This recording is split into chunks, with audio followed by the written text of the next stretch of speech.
Vive le sport d'hiver à la montagne, boules de neige, bonhommes et autres sapins blancs, les vacances en famille font la joie des petits et des grands. Une pratique qui aujourd'hui ne serait ce qu'elle est sans l'apport d'une technologie qui a fait toutes ses preuves, une technologie de fabrication dite de neige de culture. C'est à Châtel que nous nous sommes rendus pour découvrir l'envers du décor, mais au fait, comment fabrique-t-on la neige artificielle ? Eh bien, suivez le guide.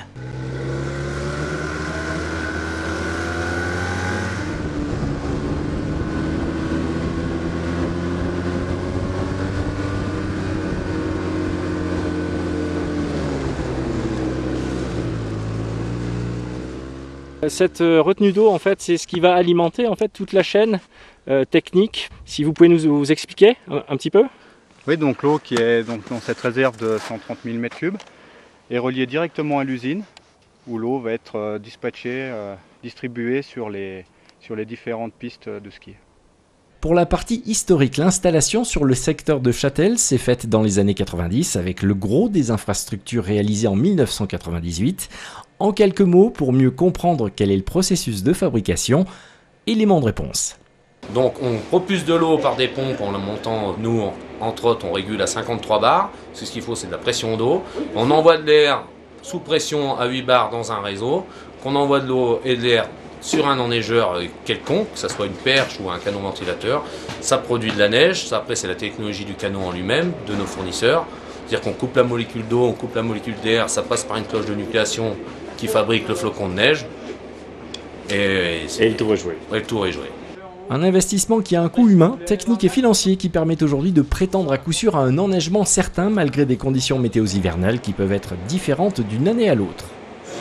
Oui, effectivement, c'est la garantie ski qu'on doit offrir à nos clients, rassurer nos clientèles qui préparent leur séjour longtemps à l'avance. Ils choisissent principalement les stations qui sont équipées en neige de culture. C'est la garantie ski. Quand on économise une année pour venir au sport d'hiver, on aime aussi que lorsqu'on se déplace, eh bien, on ait de quoi faire du ski. C'est des investissements qui sont lourds, mais qui sont aujourd'hui indispensables quand on sait qu'une installation de remontée mécanique se paye 6,5 millions d'euros hors taxe pour un exploitant de remontée mécanique. On se doit aussi avant tout de garantir la descente, ce pourquoi les clients viennent nous visiter à Châtel et dans les Portes du Soleil.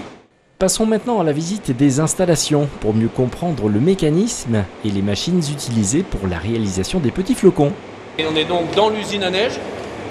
Donc en dessous vous voyez les pompes, avec deux couleurs pour les canalisations, le vert foncé pour l'aspiration, le vert clair pour le refoulement. Ce qu'on appelle le refoulement, c'est les conduites qui partent sur les pistes de ski. Et sur la droite, donc, vous voyez les compresseurs d'air.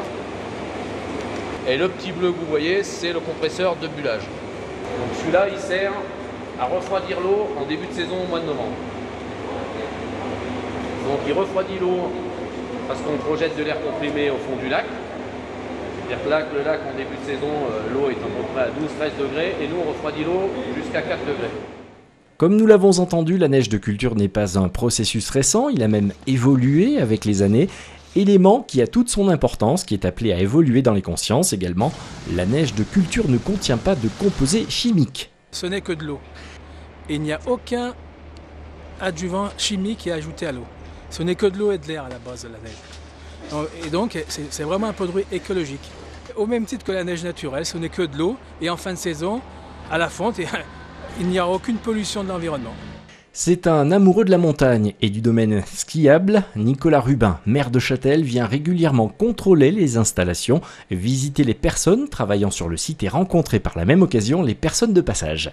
On pourrait leur expliquer aussi le process, la réflexion que la Société des remontées mécaniques a dans le cadre du développement du domaine skiable.